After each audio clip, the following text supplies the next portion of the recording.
Querido Pai Celeste, nós te agradecemos, Senhor, pelo privilégio de estarmos aqui para estudar Sua Santa Palavra mais uma vez. Pedimos ao Pai que o Senhor nos ajude a entender esse tema tão importante, Senhor, das manifestações da mente natural nesses últimos dias, para que o Teu povo não seja enganado, mas que venhamos, ó Pai, a passar por todas as provas e sair, Pai, brilhantes como ouro. Pai, que o Senhor nos ajude e que o Teu povo esteja pronto para que quando terminar o tempo de graça, estejamos, ó Pai, entre aqueles achados eleitos e fiéis. Te agradecemos essas bênçãos. Seja conosco agora, em nome de Jesus. Amém. Amém, queridos. Então, vamos começar nossos estudos do capítulo 14. E eu peço até que, se você tiver com caneta na mão, você já fique aí, porque nós vamos ver sobre a questão da mente natural, o egoísmo e o orgulho, mas agora com muitos versos bíblicos para a gente perceber como que essa mente natural vai se manifestar em alguns movimentos nesses últimos dias, em algumas religiões, como já tem se manifestado já ao longo do tempo, mas nós vamos ver de forma ainda mais clara isso. Então vamos lá. Vamos começar com o primeiro texto lá do livro, quem está com o livro na mão, na página 197. Veja só o que é que diz na página 197. Diz assim: Pergunto, a mente carnal é a mente de quem? Lembra que nós estudamos sobre a mente carnal nos últimos estudos? Nós vimos que essa mente carnal ela se origina com Satanás. Aí ele pergunta: com o que a mente carnal se preocupa? Com o eu. Antes da gente continuar, né, lendo aqui o livro, nós vamos ver alguns versos bíblicos que são muito importantes, queridos, para a gente poder analisar isso de forma bem clara na Bíblia, ok? Então vamos ver aqui alguns versos antes, e aí a gente então vai continuar sobre essa questão da mente natural e como é que ela se manifesta. Vamos ver aqui Isaías capítulo 14, verso 13 e 14. E aí já você pode começar a marcar aí na sua Bíblia as manifestações da mente natural já nas Escrituras. Vamos ver aqui. E tu dizias no teu coração: eu subirei ao céu, acima das estrelas de Deus exaltarei o meu trono, e no monte da congregação me assentarei aos lados do norte. Subirei sobre as alturas das nuvens e serei semelhante ao Altíssimo. Então, aqui, queridos, no verso 13 e 14 de Isaías, nós temos aqui a manifestação da mente natural em Satanás. Essa é a mente de Satanás. Eu me exaltarei, eu subirei. Então, nós vemos aqui na prática isso acontecendo. Vamos agora ver na terra, isso aqui, queridos, é o que a Bíblia chama de mistério da iniquidade. Agora vamos ver mais versos aqui da Bíblia para a gente poder perceber essa mente atuando, né? Aqui na terra agora. Então veja que ela começou lá com Satanás, mas nós vamos ver nos grandes movimentos da terra essa mente atuando também. Então vamos abrir aqui, ó, em 2 Tessalonicenses, capítulo 2, versículo 3 e 4. Diz assim: ninguém, de maneira nenhuma, de maneira alguma vos engane, porque não será assim sem que antes venha a apostasia e se manifeste o homem do pecado, o filho da perdição, o qual se opõe e se levanta contra tudo que se chama Deus ou se adora, de sorte que se assentará como Deus no templo de Deus, querendo parecer Deus. Então, olha só como é que acontece, né? Com o homem da apostasia, com o homem da perdição, o homem do pecado. Olha o que ele diz aqui no verso 4. Ele se levanta contra tudo que se chama Deus ou se adora, de sorte que se assentará como Deus no templo de Deus, querendo parecer ser Deus. Então, veja que isso aqui acontece, né? Com este poder, né? Com Roma. Acontece isso com Roma também. Então, veja que isso aqui é uma manifestação que quando Deus olha para isso, como é que Deus enxerga a mente natural? Como é que Deus enxerga esse tipo de manifestação? Vamos abrir a Bíblia aqui, a gente vai ver como é que Deus olha para isso. Vamos abrir Provérbios, capítulo 16. Anota esses versos, porque eles são muito importantes para o decorrer dos estudos. Olha só. Provérbios, capítulo 16. Vamos ler juntos aqui. Verso 5 diz assim, ó: a abominação é ao Senhor todo o altivo de coração, não ficará impune, mesmo de mãos postas. Então, para Deus, o que a Bíblia fala aqui para Deus? Quando Deus vê a altivez de coração, ou seja, o orgulho, o eu vivo, para Deus isso é o quê? Segundo a palavra de Deus? Abominação. Olha o verso 18 agora. A soberba precede a ruína, e a altivez do espírito precede a queda. Então, veja como é que Deus trata, né, esse tipo de coisa. Agora, passe mais para frente aí um pouquinho. Capítulo 21 de Provérbios agora. Capítulo 21, verso 4. Diz assim, ó. Os olhos altivos, o coração orgulhoso e a lavoura dos ímpios é pecado. Então, é a transgressão da lei, né? Você vê que o egoísmo, o orgulho, essa exaltação do coração para Deus, diante de Deus é o quê? Transgredir a lei de Deus. Vamos passar mais um pouquinho para frente para a gente ver mais uma coisa aqui, ó. No capítulo 26 agora. Provérbios capítulo 26, verso 12. Diz assim: Tens visto o homem que é sábio a seus próprios olhos? Pode-se esperar mais do tolo do que dele. Percebe? Então, Deus ele disse que uma pessoa que se acha mais sábia para si mesma é um tolo. Então, Provérbios 26, 12. Agora, vamos ver só mais um verso aqui em relação a isso, que é Provérbios 25, verso 27. Olha aí na sua Bíblia, Provérbios 25, 27. Diz assim, ó. Comer mel demais não é bom. Assim, a busca da própria glória não é glória. Percebe, queridos? Então, veja que Satanás ele buscava a própria glória, mas isso não é glória, né? Isso não é glória. Então, na verdade, o que é isso? Na verdade, é a exaltação do eu, é a mente carnal, a mente natural. Ok, queridos? Então, nós vimos primeiro esses versos e a gente vai ver ainda bastante outros, então, que você possa ter conseguido anotar aí. Agora, veja só, nós vamos ver mais alguns daqui a pouco. Vamos continuar lendo aqui o que é que diz aqui, ó.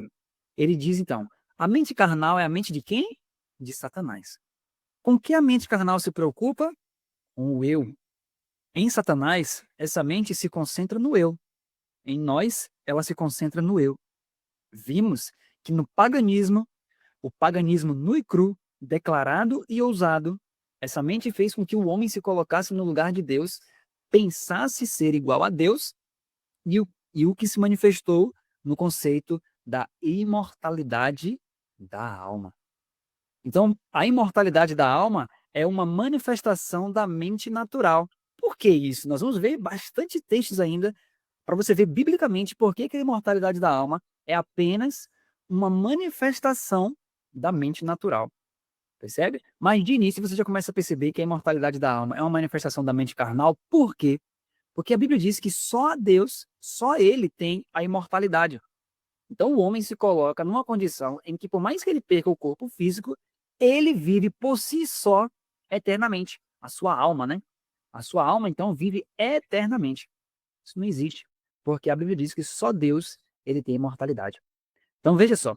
Vimos então que quando o cristianismo se firmou no mundo, essa mesma mente carnal erigiu, ou seja, levantou uma contrafação da versão pagã e se camuflou com as vestes do cristianismo. Essa versão cristã foi chamada de justificação pela fé, quando na verdade não passa de justificação pelas obras, produzida pela mesma mente carnal. Estamos falando do papado, o mistério da iniquidade. Agora existe outro desdobramento na atuação de Satanás nos últimos dias, distinto do paganismo, conforme se manifestou no passado, e distinto do papado, em sua forma original e conforme tem se apresentado até o momento. Não é verdade? De que manifestação estou falando? Que forma Satanás adotou para agir nos últimos dias? O espiritismo. Sim, o espiritismo exalta o eu. Mas será que o espiritismo atuará sempre em nome de Satanás? Não. Quanto mais próximos estivermos da segunda vinda do Salvador, mais amplamente o espiritismo estará professando o nome de Cristo. Antes da volta de Cristo, que manifestações ocorrerão em grande número? Falsos cristos. Muitos surgirão dizendo, eu sou Cristo. E por último, o próprio Satanás vem. Como Satanás? Não, como Cristo. Vamos continuar. Ele vem como Cristo. Ele é recebido como Cristo. Isso significa que o povo de Deus deve estar familiarizado com o Salvador de tal forma que nenhuma crença no nome de Cristo espúria e fictícia seja abraçada ou aceita. À medida que o falso cristianismo se apresenta ao mundo, nessa época em que todo tipo de falso Cristo está surgindo, qual é a única maneira de uma pessoa estar segura? Como alguém poderá reconhecer a identidade desses falsos cristos? Somente conhecendo a identidade do verdadeiro Cristo e possuindo a própria mente dele. Queridos, isso aqui é uma coisa que a gente tem que pontuar. Muitas vezes, quando a gente fala do falso Cristo, né?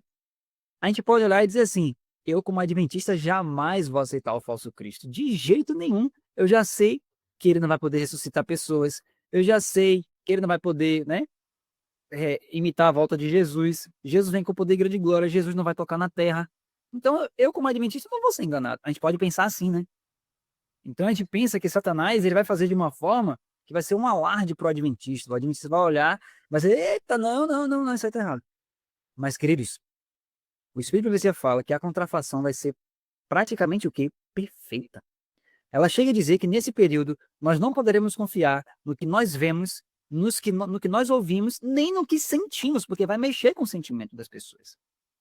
Então, não vai ser uma coisa assim tão simplória, né? De simplesmente a Satanás aparecer e, dá para saber tão fácil ali que é ele. Então, o que que nós precisamos compreender, queridos? Quando Satanás aparecer como Cristo, só vai ter um grupo de pessoas que vai saber que é ele.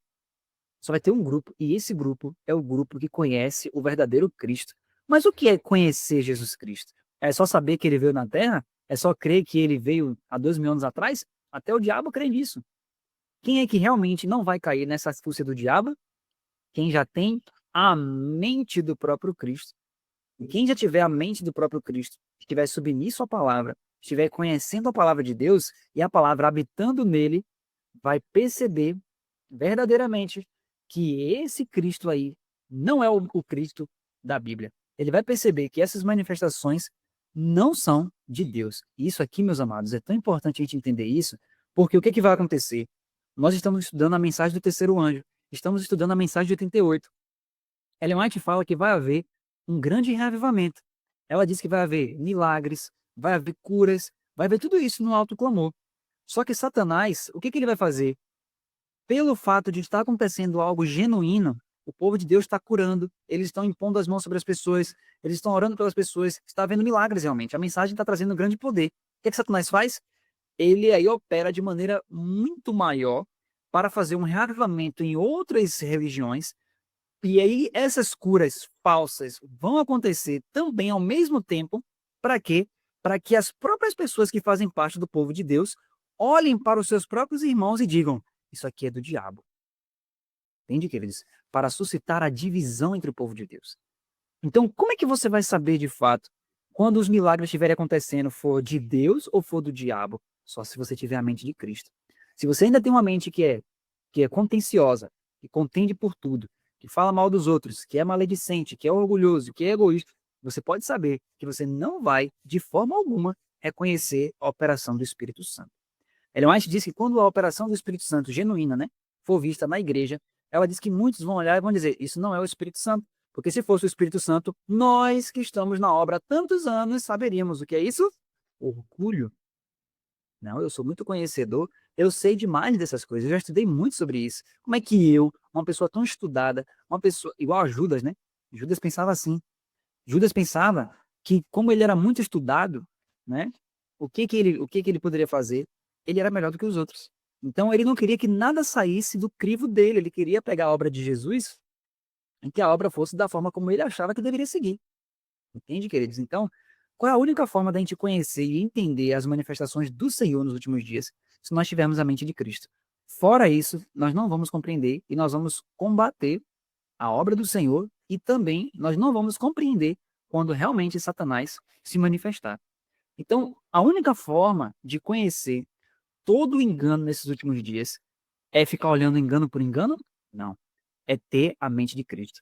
Porque se você tem uma comunhão plena com o Senhor Jesus, você está cheio da palavra, e a mente de Cristo está em você, e você se submete à palavra de Deus, você vai começar a perceber que qualquer movimento que não se submete à palavra de Deus, que você não consegue verdadeiramente, né, ver o mesmo Cristo que opera em seu coração ali naquele movimento, então você vai perceber, se você tiver Cristo habitando em seu coração, que aquele movimento é um movimento do maligno.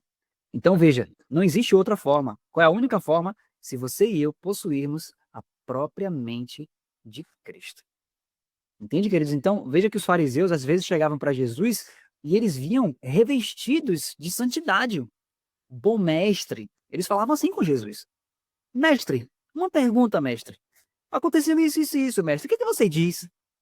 Ora, Aquele tipo de espírito não era o espírito da mente de Cristo. Então, Cristo percebia logo que era outra mente. Entende, queridos? Então, nós precisamos ter esse discernimento. Mas esse discernimento não é o meu discernimento, o seu discernimento. Porque senão você poderia se gabar e dizer assim, ó, eu tenho um discernimento, eu sei muito bem o que é certo e o que é errado, eu sei quando é o Espírito Santo, porque é isso que as pessoas vão dizer no final. Isso são adventistas. E não, ali o texto não fala de adventistas que acabaram de se converter, não. Ali fala de adventistas que estão na igreja há anos. Não está falando de novos convertidos, não, queridos. Então, infelizmente, muitos adventistas hoje, porque essa profecia vai se cumprir, muitos hoje estão se fiando em tempo de igreja e não em tempo com Cristo. Eles têm muito tempo de igreja. Tem adventistas que têm muito tempo de igreja, mas não têm tempo com Cristo. E cristianismo não é tempo de igreja, é tempo com Cristo, queridos. E muitos deles vão dizer assim, não, isso aí não, porque eu sou conhecedor. Não, não é isso que acontece hoje. Isso vai continuar acontecendo, queridos. Então, qual é a manifestação que nós precisamos pedir ao Senhor? A manifestação da mente de Cristo em nós. Cristo habitando em nosso coração, para que o orgulho seja lançado por terra. Lembra que nós estudamos lá no primeiro capítulo os princípios da verdadeira humildade? Quanto mais você estuda, mais você entende que você não sabe. Mas a mente carnal não. Quanto mais eu estudo, mais eu me coloco como sendo um grande, né, pensador, um grande orador, um grande entendedor, e eu começo a suplantar os outros, como Satanás fez no céu. Ele olhava para os outros anjos como estando abaixo dele. Não, quem é você? Não, você tem que me adorar. E esse princípio, queridos, vai seguir sempre enquanto existir ainda o grande conflito, a mente natural vai estar atuando. Então, essa é a única maneira, possuir a própria mente de nosso Senhor Jesus. Então, veja só. Vamos continuar aqui para a gente perceber. Deixa eu passar aqui. Ele vai pegar uma publicação, e aqui, queridos, é muito importante, porque hoje, em 2025, existem movimentos iguaizinhos a esses daí. A gente vai perceber isso, olha só. Ele pegou uma publicação de uma religião chamada Ciência Cristã. E essa publicação, eles começaram a falar o que parecia ser, entre aspas, justificação pela fé. Veja só o que eles diziam, queridos, nesse material, e veja como Jones vai contrastar essa falsa justificação pela fé, ou seja, a justificação pela fé da mente carnal, da verdadeira justificação pela fé. Vamos ler juntos aqui o que esse material dizia, e depois nós vamos ver pela Bíblia por que está errado isso. Olha só, ele vai ler aqui, ó. Tenho aqui uma publicação mensal. Já vou lhes falar sobre ela, mas lerei primeiro um ou dois trechos dela. Trata-se de exercícios espirituais para a semana, um treinamento para cada dia da semana. Veja só o que a revista dizia, ó, que a quinta-feira seja o dia para você declarar a sua fé. Veja a definição de fé apresentada. Diga, eu de fato creio que Deus está agora operando comigo, por intermédio de mim, por mim, para mim. Diga isso com toda certeza, pois é a verdade. Na sexta-feira, seja corajoso, forte e eficiente. Vença todos os obstáculos por meio da sua própria palavra. Diga, tudo posso em Cristo que me fortalece. Diga isso com toda a força do seu ser e lhe garanto que você poderá fazer qualquer coisa que quiser, até mesmo a operação de milagres. Preste muita atenção nisso aí, queridos, porque olha a linha tênue aí. O que a ciência cristã estava dizendo? Olha, você tem que ser otimista, você tem que ser confiante, você tem que confiar no poder que Deus te deu. Então você tem que falar. Anote aí uma frase, ó. Isso se chama, hoje, né, uma coisa chamada confissão positiva, que é o quê? Você fala, existe poder na sua palavra. Você tem que falar, você tem que dar ordem para o monte sair. A gente vai ver isso aí em relação à verdadeira justiça pela fé e a verdadeira forma de interpretar essas coisas. Então as pessoas dizem, você tem que dar ordem, você tem que dizer, não, eu não aceito, eu vou passar por cima disso, esse obstáculo, isso e aquilo, porque você tem poder, você tem que falar, você tem que tirar toda a força de dentro do seu ser. Peraí, você começa a perceber que isso está em choque direto com a mensagem à Laodiceia? Porque a mensagem à Laodiceia diz o quê? Você é miserável, pobre, cego e nu. Você não tem poder nenhum, você não tem nada. Você não tem sabedoria, você não tem justiça, você não tem santidade, você não tem poder, você não tem nada, você é absolutamente cego. Então, se você é assim de fato, e você acredita que é assim, como você pode dizer que eu vou ter extraído de mim tudo que eu posso? Isso é a ilusão da mente carnal. achar que existe algum poder dentro de nós que a gente só precisa liberar, ou achar que existe alguma potencialidade na nossa mente que não está bem explorada, mas que está tudo ali dentro, o poder está todo ali. Isso é mentira de Satanás, queridos. Porque ele disse para Eva no Éden, ele disse assim, ó, olha, Deus sabe que na verdade, se você comer isso aqui, você vai ter toda a potencialidade, você vai ser como Deus. E aí, o que é que Satanás faz hoje? A mesma coisa. Satanás diz assim pra gente, ó, na verdade, existem princípios dentro de você que o poder tá aí dentro, você só não consegue liberar. Não, não, queridos. Isso é uma mentira satânica. Nós, seres humanos, não temos nada fora de Cristo. Jesus foi bem enfático. Sem mim, nada podeis fazer. Se você observar hoje, as pessoas, né, que se dizem treinadores de outras pessoas, que fazem palestras e mais palestras, elas sempre levam as pessoas, muitas das vezes, a fazer o quê? A explorar poderes que estão dentro da pessoa e tentar extrair aquilo daquela pessoa. Não. O que é isso? A pessoa está aguçando a mente carnal daquela pessoa. O eu, o ego. Não, você é isso. Você é tudo isso. Você só não sabe que você é tudo isso. Você tem todo esse poder, você tem essa potencialidade, está tudo aí porque você não está sendo trabalhado. Você só tem que entender certas coisas. Não. Nós que queremos verdadeiramente receber a justiça de Cristo, nós que entendemos as manifestações da mente de Cristo e da mente natural, o próprio Senhor Jesus disse o quê? Eu nada posso fazer de mim mesmo. Esse é o mistério do Evangelho. Não sou eu que faço. Eu não vou procurar potencialidade em mim. Eu não vou querer, né, encontrar dentro de mim um Deus oculto. Eu não vou querer procurar dentro de mim forças que estão inerentes a mim, eu só não consegui liberar. Isso não existe. São mentiras do maligno. Entende? Veja que ele diz aqui, ó, que a pessoa deveria dizer assim, com toda a força do seu ser, e ele diz, eu lhe garanto que você poderá fazer qualquer coisa que quiser, até mesmo a operação de milagres. Sim, de fato. Pode ser que a pessoa procurando um Deus interno, procurando, né, uma potencialidade na própria natureza humana, pode ser que ela chegue a operar milagres? Pode sim, mas quem vai operar aquele milagre? Satanás. Entende? Porque o verdadeiro milagre que vem de Deus, ele vem como? Quando uma pessoa está completamente despida de si mesma e Cristo está habitando, o próprio Cristo que está ali, ele quem opera as obras. Então, não existe poder no que o ser humano está falando. O poder vem da palavra de Deus. O poder vem das escrituras. O poder vem da habitação de Cristo em nós. Aí a pessoa pode dizer, não, mas e se eu começar a citar a palavra? E o poder não vem da palavra, eu estou confessando aquilo que está na palavra. Sim, mas lembre que Satanás também citou a palavra no deserto. Então, o que é que nós precisamos entender? Para que o poder seja de Deus de fato e aquilo seja efetivo, Cristo deve ser achado no nosso coração. Porque quando você verdadeiramente tem Cristo habitando na sua alma, quando você falar a palavra de Deus, vai ser Cristo por meio de você falando, e a palavra de Cristo tem poder. Entende? Então, não podemos achar que só o fato de citar a palavra. Imagine, por exemplo, você vive uma vida toda desregrada, mas você aprendeu que a palavra tem poder. Aí você quer, em qualquer situação, citar a palavra como se aquilo fosse um amuleto, como se aquilo fosse um mantra. E não é assim, queridos. Quando é que a palavra tem poder, de fato? Quando é que ela opera? Quando Jesus Cristo é achado na sua carne. Aí a palavra tem poder. Aí a palavra opera de verdade. Entende, queridos? Então vamos continuar aqui para a gente ver isso. Ó. Olha o que Jones fala. Isso é uma mentira. Para que vocês percebam que é uma mentira, leia o exercício da quarta-feira. Olha o que ele mandava as pessoas fazerem na quarta-feira. Na quarta-feira, faça uso de declarações positivas. Não somente declarações científicas, mas aquelas que confirmam todas as coisas boas em você mesmo.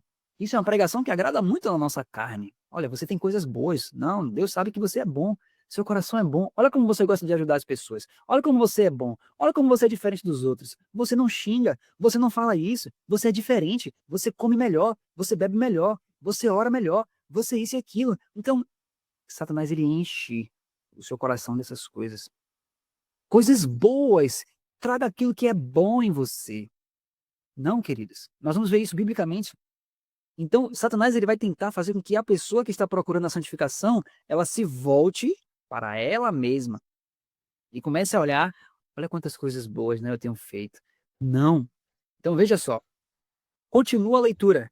Aí ele continuava dizendo assim, ó. Declare todas as coisas boas em você mesmo. Elogie você mesmo. Olha que absurdo, queridos. Elogie você mesmo por ser tão gentil e amável, por ser tão honesto em suas intenções de dedicar-se ao bem. Elogie você mesmo por sua firmeza nessas intenções. Elogie você mesmo por ser tão forte e saudável. Olha, não é assim que Satanás sussurra muitas vezes? Olha, gente, como você está bem espiritualmente. Gente, como você está diferente. Como você está comendo melhor. Como você está se vestindo melhor. Como você é diferente dos outros cristãos. E a pessoa começa, ó, a se inflar. É, realmente, eu não sou diferente. Não quero nem associação com essas pessoas aí. Tô fora. Por quê? Porque ela já começa a achar que ela tá melhor. Como fariseu, né? Obrigado, Senhor, porque eu não sou como esse publicano, em Lucas 18, né? Obrigado porque eu faço isso, faço aquilo outro, eu sou isso, eu sou aquilo outro. Obrigado porque eu sou assim. Aí ele diz: sim, talvez você queira elogiar você mesmo por seguir estritamente a reforma de saúde e por estar desfrutando de tão boa saúde. Não é assim que muitas vezes Satanás coloca em seu ouvido? Ó, o irmão fulano tá doente, viu? Rapaz, esse irmão aí deve estar em pecado, viu? Ó você como tá com saúde, ó como você tá bem. Não era para o irmão estar assim. Porque aquele irmão tá assim e deve estar em pecado, deve estar, ó, transgredindo as leis de saúde. E aquilo vai entrando na sua mente. E você vai acariciando esse tipo de coisa. E você vai olhando para os outros e julgando, igual os judeus. Ó, o irmão fulano ficou doente. Percebe, queridos? Percebe? Então, olha só. Vocês podem agir assim, não podem? Não, a congregação responde. Aí ele, não podem? Mesmo sabendo que seus pecados já foram perdoados e que estão livres de todas essas coisas pelo poder de Cristo? Será que não podem fazer então um autoelogio por sua preciosa disposição caridosa que você conquistou?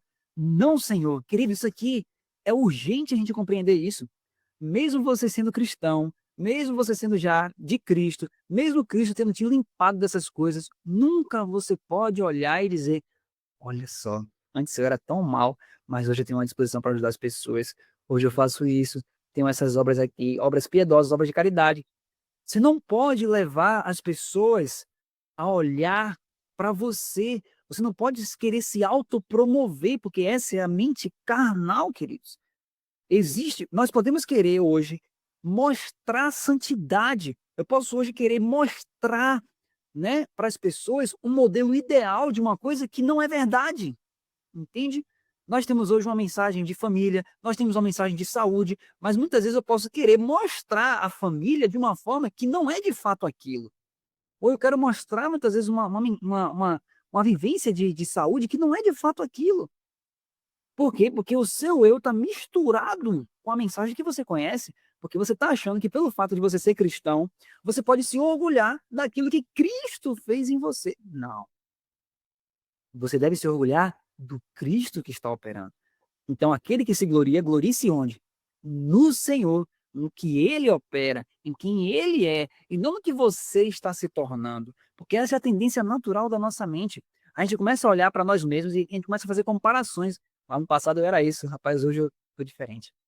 Hoje eu sou uma pessoa caridosa, hoje eu sou uma pessoa isso.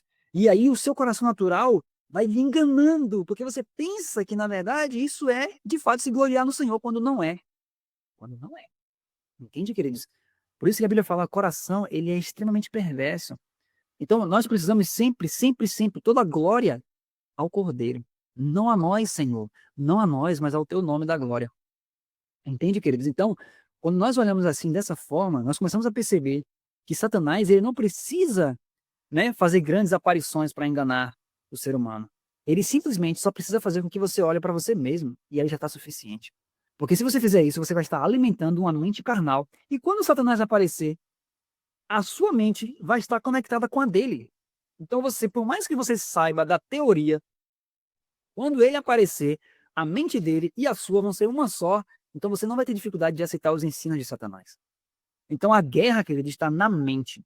Não importa somente as teorias que você conheceu como adventista do sétimo dia. Você não importa se você soube até mesmo os detalhes da profecia. Se você não tiver a mente de Cristo, mesmo você sabendo o passo a passo da profecia, sem Cristo, quando Satanás aparecer, as coisas que ele vai fazer vai estar tão em alinhamento com a sua mente que você vai dizer, não, isso aí tá correto. Não é esse Satanás ainda não. Vai ser diferente. Entende, queridos? Então, Veja que é muito sério isso, e é muito urgente a gente receber a mente de Cristo. Veja, a leitura continua. Elogie você mesmo por você ver somente o bem em todos e em tudo no mundo. Elogie você mesmo por todas as coisas boas que vê em você e por todas as coisas boas que você quer ver em você. Você deve louvar pela característica boa que você já tem, para que ela seja fortalecida. Louve também pelo bom traço que parece estar faltando, para que ele seja impulsionado a surgir, pois você sabe que o fruto dos seus lábios serão criados para você. Aí Jones fala, esses conceitos provêm daquilo que é chamado de ciência cristã. Então olha o que a ciência cristã estava dizendo. Não, você tem que falar. Tudo que você falar vai acontecer. Né? Não é assim que hoje muitas pessoas falam, que existe uma lei de atração do universo, que você tem que falar e aquilo vai ser atraído para você. O que é isso? Manifestação da mente carnal. Como se o ser humano tivesse algum tipo de poder, alguma coisa que flui dentro dele e que, na verdade, nós sabemos, queridos, o que é isso? Somente uma tentativa do ser humano de ser como Deus. A mesma coisa que Satanás fez com Eva no Éden. Vejam, agora, irmãos, não está na hora de começarmos a crer nas Escrituras e nos testemunhos? Não está na hora de termos a mente de Jesus Cristo? Amém. Será que não está na hora de termos a mente que confessará que isto que se encontra no testemunho é verdade? Isto que tem incomodado muitos dos irmãos cada vez em que é lido? Vamos ler a declaração. Queridos, a declaração que a gente vai ler agora. Jones encontrou. Às vezes as pessoas perguntam assim: por que a mensagem de 88 foi rejeitada? E a gente pensa que o fato que a mensagem de 88 foi rejeitada foi só por questões teológicas, a natureza de Cristo, vitória sobre o pecado. E não foi, queridos. Porque até hoje, pessoas que creem na natureza de Cristo, depois da queda, pessoas que creem que é possível ter perfeição de caráter, ainda assim, as mesmas pessoas rejeitam a mensagem de 88. Aí você pergunta, como assim? Por quê? Porque, queridos, olha só. Olha o que ele vai dizer, olha o que Jones diz, ó, que as pessoas estavam incomodadas, tinham irmãos que estavam incomodados quando ele leu esse texto aqui, ó. Vamos ler juntos aqui. Olha o texto que ele lê da irmã White. E isso foi uma das coisas que fez com que as pessoas rejeitassem aquela mensagem naquela época. Olha o que ele leu da irmã White. Vocês estão em Cristo? Aqui é a irmã White perguntando. Aí ela fala, não, a menos que admitam que vocês são pecadores, errantes, desamparados e condenados. Ou seja, se você está lendo o livro, acompanhando aí com a gente, você vai lembrar que quando Jones leu esse texto pela primeira vez, um homem se levanta. Você deve lembrar disso no livro, né? Quando Jones começa a ler esse livro, ele levanta e fala assim, peraí. Como assim? Não, não, peraí, eu sou cristão. Como que eu posso ser um pecador, errante, desamparado e condenado? Por que muitas vezes, mesmo sendo cristãos, a gente deixa Jesus de lado? Porque a gente pensa que as coisas boas do cristianismo estão em nós. Então, olha, eu fiz meu devocional hoje de manhã, recebi pureza, recebi sabedoria. Então, a pureza e a sabedoria está aqui. É o meu salário para o meu dia. E deixo Jesus de lado muitas vezes, por quê? Porque eu penso que a sabedoria, a pureza, a bondade está aqui em mim. Ah, se eu fiz meu devocional hoje de manhã, eu já peguei para mim, está aqui comigo. Não. Você continua sendo um coração frio, escuro e desagradável. Completamente mal. Por que essas coisas não estão sendo manifestas? Porque você convidou Jesus para descer para a sua carne. E Jesus está controlando a sua carne pecaminosa. Por isso que as coisas boas estão sendo vistas. Mas se você deixar Jesus de lado, e Jesus se separar um pouquinho de você, volta exatamente a você, vai ver exatamente aquilo que você já é. Entende, queridos? Mas muitas vezes a gente pensa ao contrário, e é isso que nos faz não receber essa mensagem. A gente pensa que, não, eu vou até Jesus, Jesus me dá a bondade que eu preciso, me dá a pureza que eu preciso, me dá a justiça que eu preciso, aí eu saio e agora eu vou mostrar para os outros aquilo que eu sou. E não é isso. Eu não preciso mostrar para as pessoas, eu não preciso querer mostrar para as pessoas o que Jesus me transformou no sentido de eu quero que elas olhem para mim. Não. As pessoas devem olhar para nós e almejar ter Cristo. Dizer assim, você parece muito com Jesus. Lembra que a gente viu ontem? Você parece muito com Jesus. Percebe? Mas não ser como Ezequias. Olha o que Ezequias fez. Quando os babilônios vieram, que eles viram aquela glória toda, o que é que Ezequias deveria ter feito? Não fui eu, não. Foi Cristo. A obra é toda dele. Eu sou um mero instrumento aqui. Sou barro, sou pó. Se Ezequias tivesse feito isso, a história seria completamente outra. A Babilônia não iria entrar. Então, até o livro de Daniel, a estrutura seria completamente diferente. Porque aquela estrutura de Babilônia, Medo-Pérsia, Grécia e Roma, aquela estrutura ali, queridos, só existiu por causa do erro de Ezequias. Foi um erro que mudou a história humana inteira. Já parou para pensar nisso? Então, mas por quê? Qual foi o erro de Ezequias? Quando vieram para ver o testemunho de Ezequias, Ezequias disse: não, agora eu vou testemunhar. De quem? De Cristo? Nada. Deixa eu mostrar para vocês aqui o que é que eu fiz, ó. Vamos lá, bora lá comigo. Ó, isso aqui, olha o que eu fiz, olha o meu império, olha o que eu fiz. Rapaz, é muita sabedoria que Deus dá. Ó. Eu sou isso, aqui, o outro, eu fiz aquilo, tá vendo isso aqui, ó? Eu criei isso aqui, eu mandei fazer isso aqui. Era o que os babilônios disseram? Rapaz, a gente tem que falar isso para o povo lá. Só que quando eles voltaram, Ezequias não mostrou o Deus da vida dele. Ezequias não mostrou o Deus de Israel. Ele mostrou as consecuções do império dele. Olha o que eu fiz, eu sou isso, eu sou aquilo outro, eu sou bom. Eu entendo das coisas, eu mandei construir isso aqui, eu sei muito de engenharia, viu? Qualquer coisa a gente pode fazer uma parceria aí, porque eu sei muito de engenharia e tal. Que é isso, queridos? Dando a glória para si. Paganismo. E aí o que aconteceu? Como os babilônios só olharam para Ezequias e viram somente paganismo e eles eram pagãos, eles falaram, o Deus deles não vai ser maior do que o nosso. Então eles voltaram e acabaram com aquele povo judeu, né? Levaram eles cativos. Vocês entendem, queridos, como é sério isso? Então veja que a nossa glória não está em nós, não está em tirar coisas de nós, em mostrar o quanto nós somos bons. A glória é toda de Cristo. Quando nós chegarmos a esse ponto de estarmos vivendo dessa forma, queridos, aí sim, Jesus vai poder fazer a obra que ele tanto espera, que é derramar a chuva serôdia. Entende? Então, isso é uma coisa que é tão atual. Olha só, ele diz, leio novamente a declaração do testemunho. Vocês estão em Cristo? Não, a menos que admitam que vocês são pecadores, errantes, desamparados e condenados. Não, se vocês estiverem exaltando e glorificando o eu. Então, você quer fazer um teste para você saber se você está em Cristo agora, nesse exato momento, nessa noite aqui? É simples. Você hoje se considera um pecador, errante, desamparado e condenado? E se você se considera assim, de fato, em todo o seu coração, você entende que não há uma coisa boa dentro de você, que tudo que vem, que é visto em você de bom, é porque Cristo está fazendo em você, você deu o primeiro passo. O primeiro passo é esse. Porque a partir do momento que você começa a achar que você tem conhecimento próprio, você tem coisas boas, que você pode tirar coisas boas lá de dentro de você, você está fora de Cristo. Você não está em Cristo. Entende, queridos? Aí ele diz: então, embora essas pessoas citem as palavras de Cristo, tudo não passa de contrafação. Vocês sabem que no volume 4 dos Testemunhos há uma declaração afirmando que quando Satanás vier com as graciosas palavras que o Salvador proferia, ele as pronunciará com entonação muito idêntica à de Cristo e cativará aqueles que não têm a mente de Cristo. Queridos, isso aqui é um outro ponto que a gente tem que analisar. Uma das coisas que a Ellen White fala que nós devemos cultivar é a nossa voz. Então, a forma como a gente fala, a entonação que a gente fala, para não apresentar rudeza, né, para não apresentar essas coisas. Mas até nisso, Satanás ele vai perverter. Por quê? Satanás ele vai dizer o seguinte: então foi dado luz para o remanescente de que eles devem educar a voz, que eles devem refinar a voz, que eles devem saber como falar com as pessoas, devem falar mais manso, devem falar de uma forma mais tranquila. Ah, é, né? Então tá bom. Aí o que é que Satanás vai fazer? Ele vai, porque você pode, queridos, usar isso para o seu próprio ego também. Você pode usar as mensagens todas do Senhor para se autopromover. Você pode começar a mudar a forma de falar para querer parecer ser mais manso, para querer parecer ser mais gentil. E aí Satanás vai dizer, é exatamente isso aí, ó. Eu sou assim também.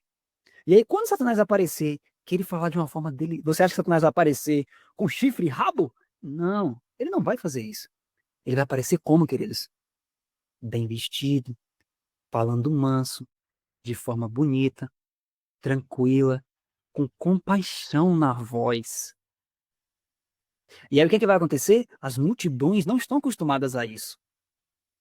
E aí o que vai acontecer quando ele começar a falar? Ele vai te falar que ele vai falar palavras graciosas. E aí você vai olhar aquilo, e se você não tiver a mente de Cristo, você não vai conseguir discernir. Porque os seguidores de Satanás vão fazer a mesma coisa. Eles vão falar de forma tranquila, de forma mansa. E aí o que vai acontecer? As pessoas que não têm a mente de Cristo, percebe? Elas vão cair na fala de Satanás. Por isso, queridos, no livro chamado Vivendo pela Fé, ali fala uma coisa que é forte demais. Ele diz assim, ó: se você hoje, cristão, tem só aparência de piedade, ou seja, você pode até fazer reforma na voz, na música, você pode fazer reforma na alimentação, na saúde, em tudo. Mas se você não tem o seu coração renovado, ou seja, um novo coração, se você não tem buscado Cristo diariamente, ele diz assim, ó: você, na verdade, só tem uma aparência de piedade. E você ainda está perdendo para Satanás. Porque você só consegue ter a aparência de piedade. E Satanás consegue se mostrar como um anjo de luz. Então você ainda está perdendo para ele. Entende? Então é muito melhor nós pedirmos a Jesus: Senhor, transforma esse coração maligno. Porque se você tiver com um coração impuro, você não dá tempo para a Bíblia diariamente. Você não tem tempo para orar. Você não tem tempo para Deus. Mas você, quando aparece, você está lá, ó. Ó, no manso, porque isso, aquilo, outro. Você está fazendo o quê, queridos? Você está sendo um aprendiz na escola do diabo. Só isso. E você não vai nunca conseguir atingir o que aquela pessoa que você está seguindo faz. Porque o diabo, o que é que ele faz? Ele aparece como um anjo de luz. Ele é mestre nisso. Se você ler o livro No Deserto da Tentação, Ellen White fala que quando ele apareceu no deserto, Jesus nem sabia que era ele ali. Quando ele apareceu pela primeira vez, Jesus não sabia que era Satanás. Por quê? Porque a mente de Jesus não era aquela toda da eternidade, né? Porque não ia caber. Então, Jesus ele veio com a mente como a nossa. Ele foi aprendendo. Então, ele não tinha aquela memória da eternidade. Então, quando Satanás apareceu da primeira vez, ele apareceu exatamente como ele era no céu. Tanto é que ele falou para Jesus: olha, lá no céu estavam comentando, né, que tem um anjo aí que caiu e eu acho que é você. Satanás disse a Jesus que ele era Lúcifer, que tinha caído do céu pela aparência de Jesus. Ele ainda chegou a ser ousado a esse ponto. Por quê? Porque na aparência, Jesus não estava conseguindo perceber que era Lúcifer. Mas foi quando Satanás falou assim, ó: se tu és, aí que Jesus entendeu que era ele. Entende? Então, se eu e você hoje ficarmos só fazendo um cristianismo de fachada para os outros verem, olha só. Imagine quando eu vou para casa dos outros, aí eu como direitinho, para ninguém entender. Mas quando eu estou em casa, ó, escondido, eu compro aquela coisinha ali, não quero nem que ninguém veja. Aqui, ó, Senhor, é minha batalha aqui e tal. O que é isso? Aparência de piedade. Entende, queridos? Então, essas coisas precisam ser tiradas de nós, precisam ser arrancadas, porque se não for arrancado agora, se isso não sangrar de nós para sair, o que vai acontecer? A gente vai se acostumar com isso. E aí o que vai acontecer quando Satanás vier? A gente vai ver a mesma coisa que a gente faz, a gente vai ver em Satanás. E como a mente vai ser a mesma, você pode saber a teologia que for, você vai aceitar aquele sistema, porque é exatamente o sistema que já ocorre dentro de você. Então vai haver uma conexão. Entende, queridos? Isso é muito sério, isso é muito forte, mas é real. Porque Ellen White disse que uma classe numerosa dos que agora professam fé na mensagem do terceiro anjo, não é em outra mensagem. Ela diz que eles vão abandonar as fileiras, queridos. Eles vão para fora. Porque ela diz assim, ó: unindo-se com o mundo, chegaram a ver as coisas quase sob os mesmos aspectos. Então, o que ela está dizendo? Embora eles creiam na justificação pela fé, embora eles falem Cristo em nós, embora eles façam isso, mas eles estão atrelados ainda aos esportes mundanos, eles estão atrelados ainda aos divertimentos mundanos, eles estão atrelados ainda aos mesmos noticiários do mundo, as mesmas coisas, eles contemplam as mesmas coisas, estão sendo transformados pelo aquilo que eles contemplam. Então eles só professam a mensagem do terceiro anjo. Mas quando vier a crise, eles vão passar para o lado que, na verdade, eles já estão. Eles só vão fazer a troca física. Por isso que se você vê uma visão da irmã White, você vai perceber que ela vê o caminho estreito e o caminho largo. Mas se você for ver lá, acho que é Vida em Ensinos que ela fala essa visão, ela diz que ela vê um grupo dentro do caminho largo, e lá no caminho largo, eles andavam com uma camisa escrito assim, ó: morto para o mundo. E eles queriam mostrar para todo mundo: olha aqui, ó. Eles saíram e faziam questão de mostrar: morto para o mundo. Só que eles estavam no caminho largo. E as pessoas olhavam para eles e eles queriam pregar para eles: aqui, ó, eu estou morto para o mundo. E eles estavam no caminho largo. Então as pessoas olhavam para eles assim: ué, eram hipócritas. Eram o quê? Pessoas de mente carnal que queriam pregar para as pessoas saírem do caminho largo, sendo que elas estavam no caminho largo. Então, se eu e você fomos hipócritas a esse ponto de conhecermos a luz e a gente ainda continua vivendo da mesma forma, eu e você somos aquelas pessoas que estão no caminho largo e querendo mostrar para os outros: olha como eu sou diferente de vocês, olhem para mim, por favor, aqui, ó, eu sou consagrado, eu sou adventista do sétimo dia, eu sou diferente. E as pessoas vão dizer: diferente de quê? E é assim que nós podemos nos comportar e aparentemente pode pensar assim: não, não tem problema não, né? Deus está me transformando, Deus vai. E aí o que é que pode acontecer? Pode passar cega, findar o verão, e aí a pessoa vai dizer: eu não estou salvo. Então, se Jesus tem nos permitido saber essas coisas no dia de hoje, é porque ele está dizendo o que para mim e para você? Você precisa tomar uma decisão clara de diariamente manter uma consistência espiritual e se apartar de Babilônia. Não é querer se apartar de Babilônia, é sair de Babilônia de verdade. E não professar que está saindo de Babilônia. Você tem que sair de Babilônia. Entende, queridos? Então, se você não se apropriar hoje da mente de Cristo, se você não crê de fato nisso, você pode estar ali, ó, caminhando devagarzinho para receber a manifestação da mente de Satanás quando ele se apresentar nessa terra. Vamos passar aqui para a gente ver. Olha o que Ellen White diz aqui, queridos. Isso aqui é ainda mais profundo, é ainda mais intenso, é ainda mais forte. Olha o que ele vai dizer. Olha o que Ellen White fala. Se existe algo de bom em vocês, o crédito deve ser dado completamente à misericórdia de um Salvador compassivo. Agora, olha só o outro texto que Ellen White vai dizer. Seu nascimento, sua reputação, seus bens, seus talentos, suas virtudes, sua piedade, sua filantropia ou qualquer outra coisa em você ou relacionada a você não criará um vínculo de união entre a sua alma e Cristo. Nada que você possa ter em você te recomenda Jesus. Nada. Jesus não quer saber disso. Queridos, se você parar para pensar, isso talvez sejam as palavras mais difíceis que nós podemos ouvir hoje, né? Talvez esse estudo do capítulo 14 é um dos estudos mais cortantes que a gente pode ver. E veja que são palavras do Espírito de profecia que nós cremos que é o testemunho de Jesus. É Jesus dizendo assim, ó, as ofertas que você dá, as virtudes que você tem, se você canta, se você prega, se você faz isso, faz aquilo outro, você não está me dizendo nada. É Jesus dizendo, queridos. Não é nenhum ser humano não, qualquer. É o próprio Senhor Jesus, inspirando a irmã White, e ele falando por ela, dizendo assim, ó, tudo, qualquer coisa que esteja relacionada a você, não vai criar um vínculo de união entre eu e você. Jesus dizendo isso. E é o Jesus que te ama, viu? É o Jesus que me ama. Vocês entendem por quê, queridos, que é uma mensagem tão forte e tão cortante? Ellen White fala que nem metade, os adventistas não têm dado nem metade da atenção para essa mensagem. Por que será, queridos? Que ninguém quer ouvir isso. Ninguém quer ouvir. O que que o nosso eu, o que que a mente natural quer ouvir? Jesus te ama. Independente do que você está fazendo, você vai se salvar. Jesus sabe que está sendo difícil. Essa falta de consagração, Jesus está vendo, é normal, todo mundo é assim, não se cobre tanto. É isso que a gente quer ouvir. É isso que a gente gosta de ouvir. Nossa, que mensagem era para mim hoje. Eu precisava ouvir isso. Mas a mensagem para Laodiceia, a gente não quer ouvir, queridos. Tanto é que já são 135 anos, no mínimo, que Jesus está falando a mesma coisa e ninguém quer ouvir. Ninguém quer falar. Entende? Por quê? Porque sabe que Ellen White disse que quando a gente falar a mensagem como ela é, muitos vão se levantar. Muitos vão querer se levantar contra nós, contra os próprios pregadores, falar coisas para eles.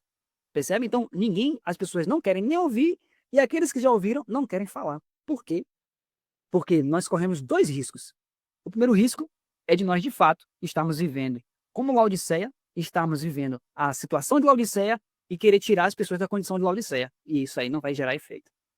E o segundo fato é que nós podemos, de fato, estar fora dessa condição e quando nós falarmos, as pessoas se levantarem contra nós. E aí, se o seu eu também ainda estiver ali, você não vai querer isso.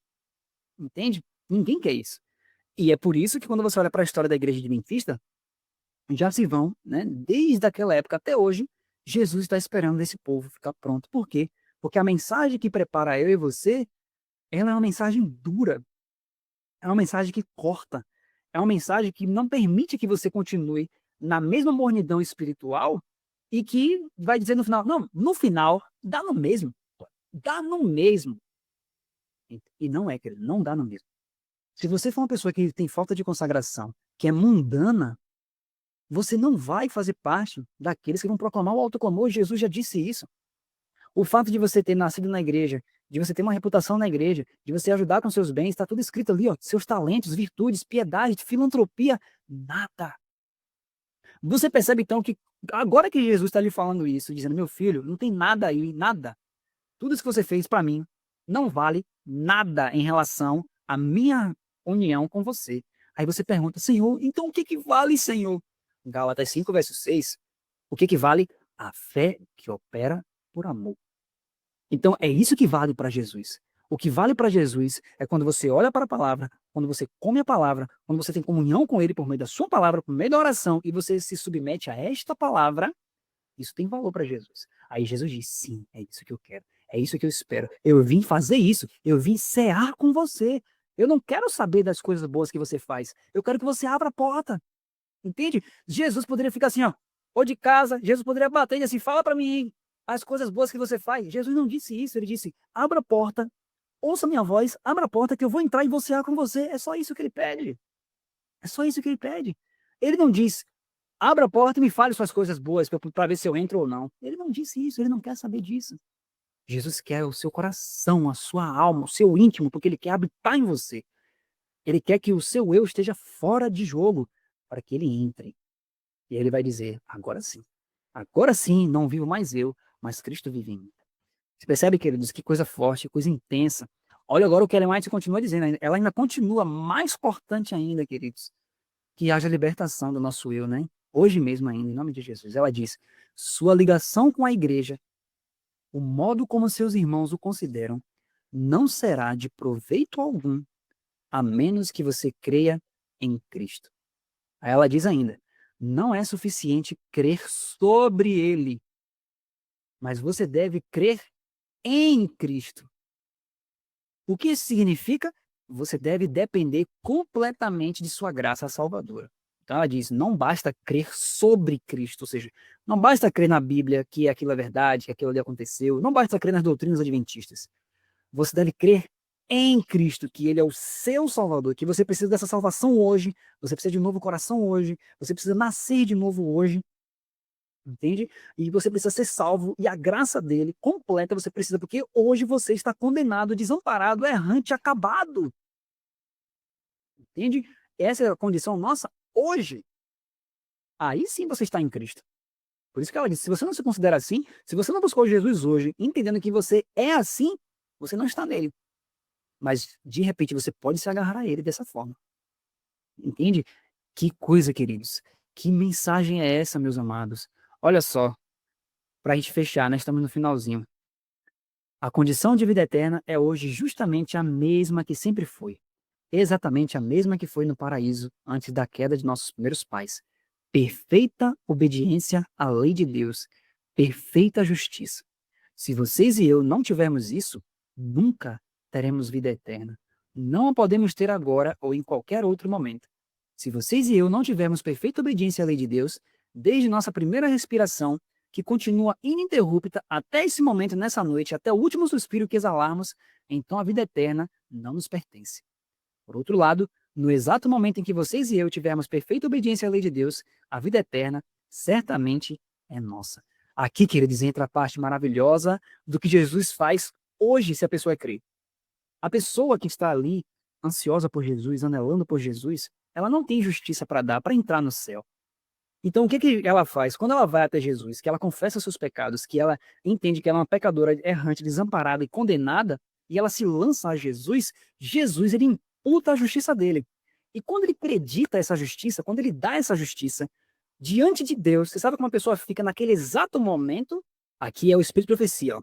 Se vos entregardes a ele e o aceitardes como vosso Salvador, sereis então, por pecaminosa que tenha sido vossa vida, ou seja, por mais que você tenha sido um pecador terrível até ali, até aquele momento, você vai ser considerado justo por sua causa. O caráter de Cristo substituirá o vosso caráter e sereis aceitos diante de Deus exatamente como se não houvesseis pecado. Ou seja, Deus vai olhar para você naquele dia que você se entregou a Jesus. E Deus vai te tratar diante de todo o universo como se você nunca tivesse cometido um pecado sequer. Nenhum. Então Deus vai te tratar como ele trataria qualquer anjo da glória, com com todas as bênçãos possíveis e imagináveis. Por quê? Porque diante dele, ele vai olhar para você e não vai ver pecado nenhum. E isso pode acontecer agora, queridos. Isso é impressionante. Olha só, sim, Senhor, quando vocês e eu procedemos assim, permanecemos diante de Deus como se nunca tivéssemos cometido um único pecado nesse mundo, como se tivéssemos sempre sido anjos. Irmãos, Deus é bom, Ele é bom. Ó, nosso Salvador é um maravilhoso Salvador. Irmãos, é assim mesmo. Vamos deixar que Deus faça as coisas do jeito dele. Isso é maravilhoso demais, queridos. Olha, quando nós olhamos para essa mensagem, quando nós olhamos para o poder de Deus e nós olhamos nossa condição, é muito, muito, muito maravilhoso nós enxergarmos um Salvador dessa maneira. E ela diz, ó, só que não acaba nisso. Jesus ele não apenas limpa você e considera você como sem pecado. Ellen White fala, e ainda mais. Aí Jones fala assim, imaginem só, ainda tem mais. Ora, é o Senhor que está dizendo. Então, olha só o que Ellen White diz, e ainda mais. Cristo mudará o coração, nele habitará pela fé. Aí Jones diz, esta é a grande bênção em tudo isso. Que bem a vida eterna faria a um coração como o meu. Não, ele não o deixa como está. Ele muda o coração. Pela fé e contínua submissão de vossa vontade a Cristo, deveis manter essa ligação com ele. Então, Jesus, quando você vai a ele, ele perdoa tudo. Ele te considera como sendo um ser sem pecado. Mas ele não faz só isso.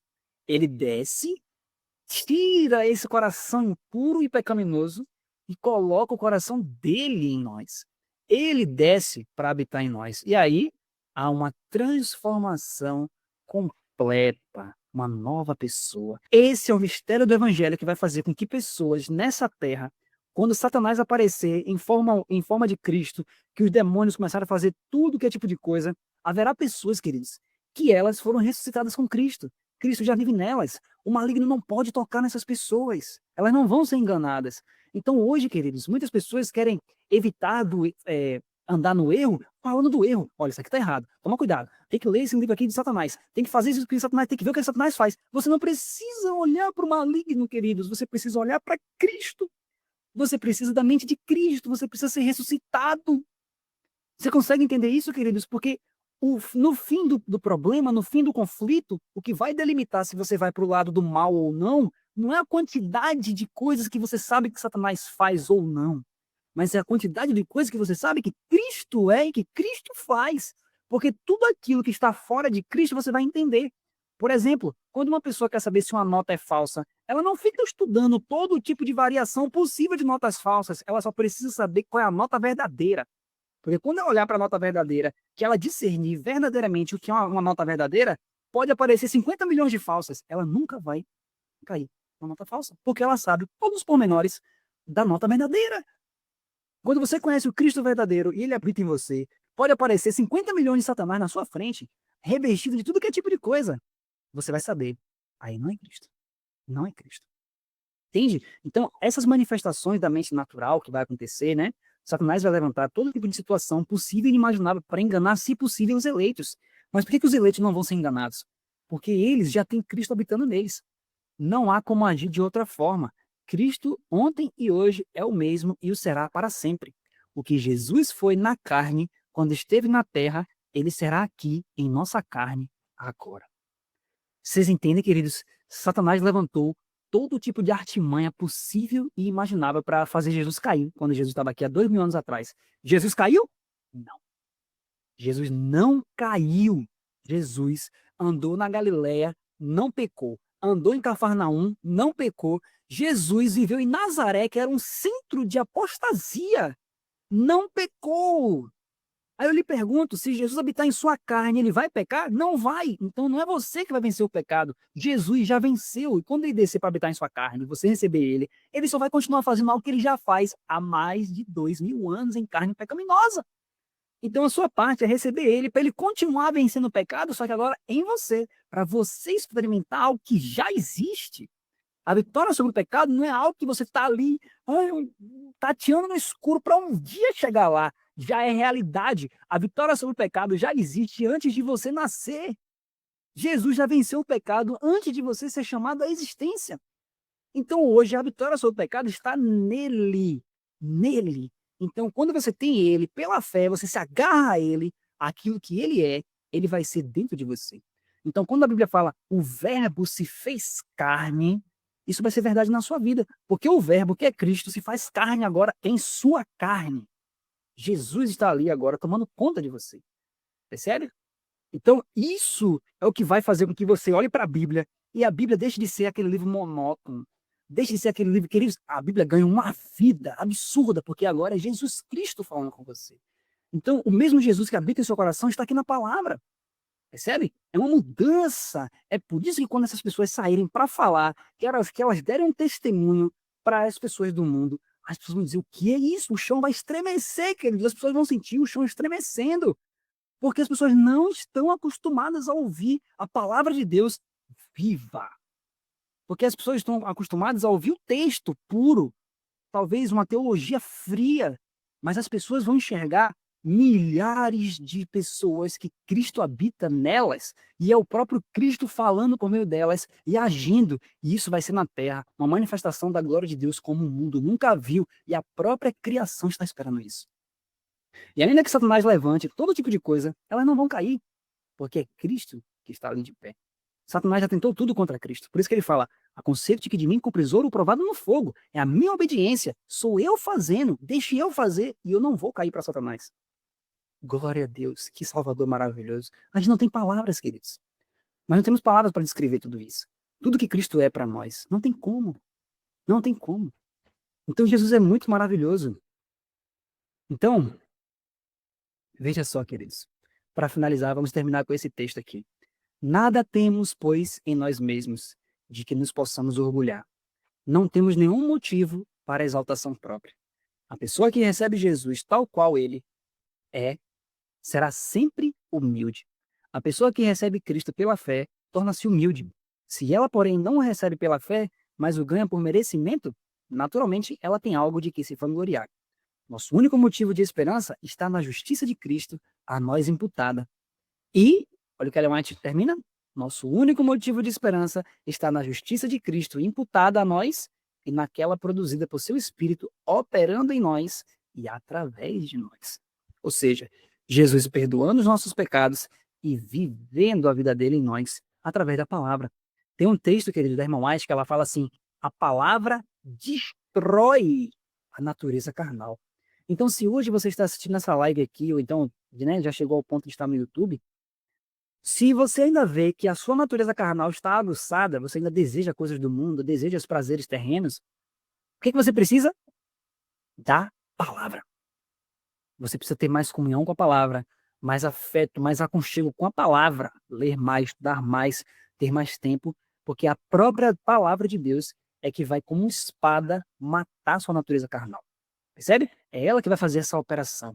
Então, queridos, que em nome de Jesus, né, essas manifestações que nós estamos vendo hoje, as manifestações da natureza, né, carnal, as manifestações da mente carnal, hoje em dia tudo no mundo é isso. Você pode, você faz, você isso, você aquilo.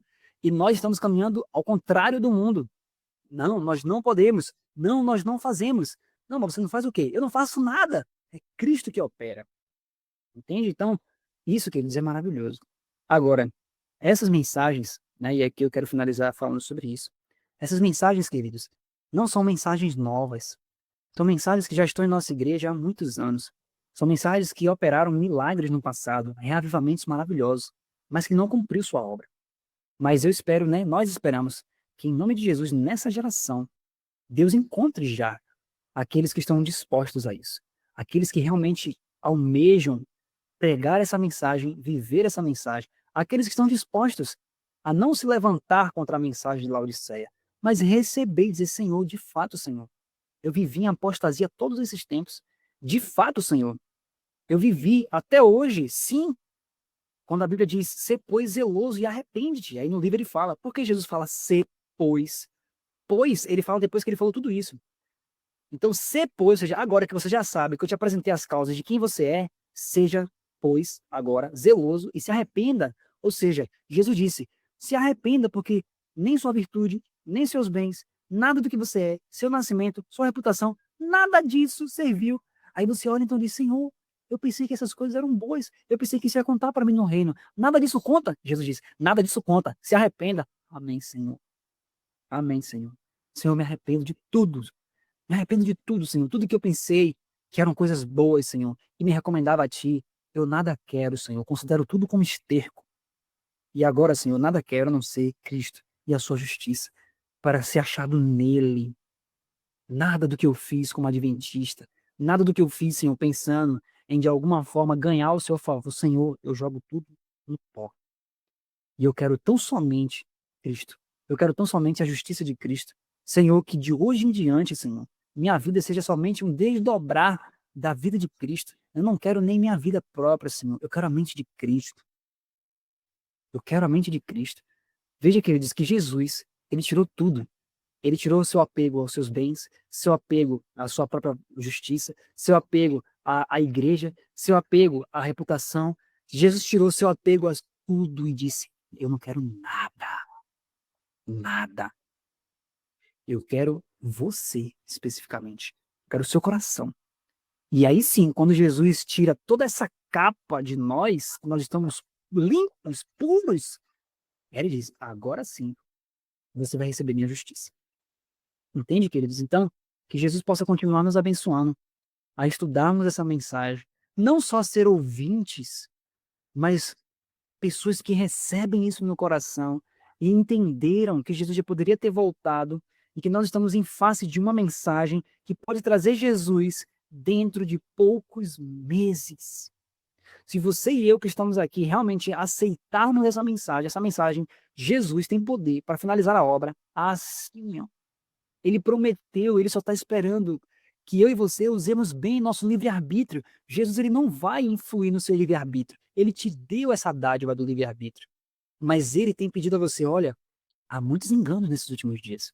O engano é universal. Só há uma forma de você não ser enganado. Se una a mim. Conheça a mensagem do terceiro anjo. Porque quando Babilônia cair de fato, totalmente, para onde que os homens vão correr para se salvar? Para a mensagem do terceiro anjo. Vai haver pessoas na terra que se apegaram à mensagem do terceiro anjo, que ouviram a mensagem da igreja de Laodiceia, que se dobraram diante do Senhor, largaram tudo por Jesus, Jesus habita nelas, e quando Babilônia cair total, que os mundos, que as pessoas olhem e falarem assim, para onde a gente vai? Para a mensagem do terceiro anjo. Nós vamos ali para aquele povo. Que assim seja, queridos. Que Deus possa nos encontrar fiéis a essa mensagem, né? Possamos verdadeiramente não nos levantar contra esta mensagem depois de tantos anos que os homens, né, infelizmente, pessoas para quem a mensagem chegou, que era para mudar o coração delas, elas se levantaram contra a mensagem, contra os mensageiros. Muitas dessas pessoas já estão no pó da terra, seladas para a segunda ressurreição, porque não receberam a mensagem que era Cristo.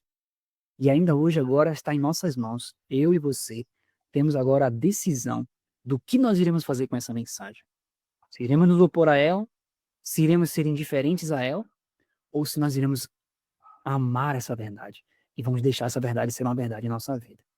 E que você esteja nesse terceiro grupo, que vai amar essa verdade, que vai deixar Jesus Cristo habitar em você e todas as manifestações da mente natural que vai haver, o espiritismo, o protestantismo apostatado, o, o romanismo, nada disso vai ser suficiente para derrubar a mente de Cristo.